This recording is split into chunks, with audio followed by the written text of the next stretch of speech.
ಮಾದಕ ವಸ್ತುಗಳ ಸ್ವರ್ಗ ಆಗ್ತಾ ಇದೆಯಾ ವಿದ್ಯಾಕಾಶಿ ಧಾರವಾಡದಲ್ಲಿ ಮಾದಕ ವಸ್ತು ಕೊಕೇನ್ ಮಾರಾಟ ಜಾಲ ಪತ್ತೆಯಾಗಿದೆ. ಧಾರವಾಡ ಸಿಸಿಬಿ ಮತ್ತು ಉಪನಗರ ಪೊಲೀಸರು ಭರ್ಜರಿ ಬೇಟೆಯಾಡಿದ್ದಾರೆ. ಪೊಲೀಸರಿಂದ 40 ಲಕ್ಷ ಮೌಲ್ಯದ 18 ಗ್ರಾಂ ಕೊಕೇನ್ ಜಪ್ತಿ ಮಾಡಲಾಗಿದೆ. ಆಗಸ್ಟ್ 9ರ ರಾತ್ರಿ ಗೋವಾದಿಂದ ಹುಬ್ಬಳ್ಳಿಗೆ ಬಂದಿತ್ತು ಕೊಕೇನ್.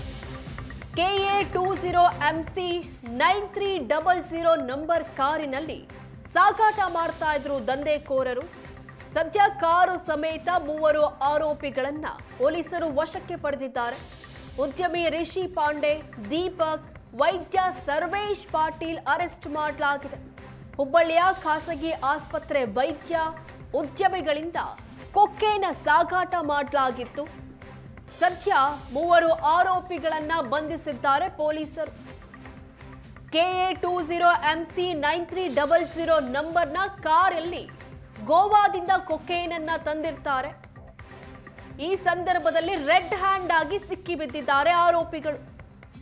ಉದ್ಯಮಿ ರಿಷಿ ಪಾಂಡೆ, ದೀಪಕ್, ವೈದ್ಯ ಕೂಡ ಈ ಪ್ರಕರಣದಲ್ಲಿ ಭಾಗಿಯಾಗಿದ್ರು. ಸದ್ಯ 3ರನ್ನ ಅರೆಸ್ಟ್ ಮಾಡಲಾಗಿದೆ. ಸುಮಾರು 40 ಲಕ್ಷ ಮೌಲ್ಯದ 18 ಗ್ರಾಂ ಕೊಕೇನ್ ಇದು.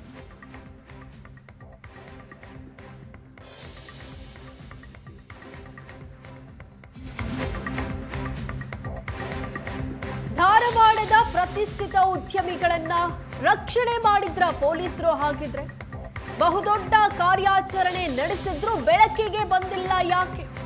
40 ಲಕ್ಷ ಮೌಲ್ಯದ ಕೊಕೇನ್ ಜಪ್ತಿ ಮಾಡಿದ್ರು. ಪೊಲೀಸರು ಬಾಯ್ ಬಿಟ್ಟಿಲ್ಲ. ಸಾರ್ವಜನಿಕರ ಪೊಲೀಸರ ಮೇಲೆ ಮೂಡ್ತಿರೋ ಅನುಮಾನ ಇದೆ. ಆರೋಪಿಗಳು ಜೈಲಿಗೆ ಹೋಗಿ ಜಾಮೀನು ಪಡೆದ್ರು ಯಾರಿಗೂ ಗೊತ್ತಾಗಿಲ್ಲ. ಪೊಲೀಸರೇ ವ್ಯವಸ್ಥಿತವಾಗಿ ಕೇಸ್ ಹಾಕ್ತಿದ್ದಾರೆಂದು ಆರೋಪ ಕೇಳಿ ಬಂದಿದೆ.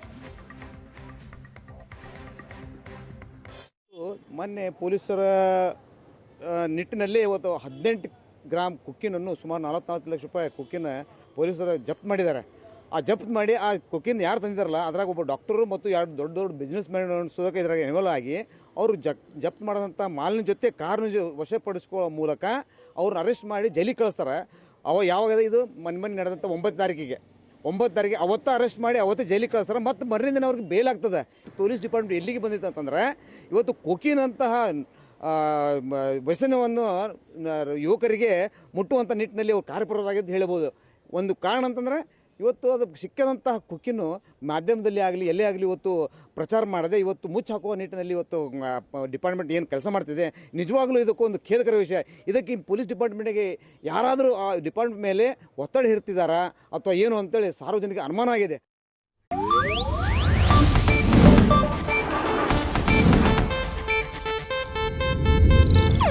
ಇದು ಏಷ್ಯಾನೆಟ್ ನ್ಯೂಸ್ ನೆಟ್ವರ್ಕ್ ಪ್ರಸ್ತುತಿ.